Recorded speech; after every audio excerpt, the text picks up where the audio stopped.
Welcome back to our video guys. Today's topic is how to off double tap to lock screen setting in video phone guys. You want to off this double tap to turn screen in video phone, so guys you can off this setting. In this video guys I will show you how to off double tap to turn screen setting in video phone. So before starting video friends, I want to tell you if you are in my channel and you are watching my video first time, so first of all go and subscribe my channel, click the bell icon and like my videos. So I first of all open your phone setting, then guys click on shortcuts and accessibility, smart mention, auto screen on and off, double tap to turn screen guys, off it. So when you will double tap, your screen will knock out.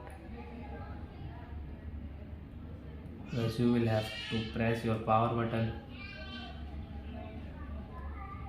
It will not work. So I think friends you have understood how to off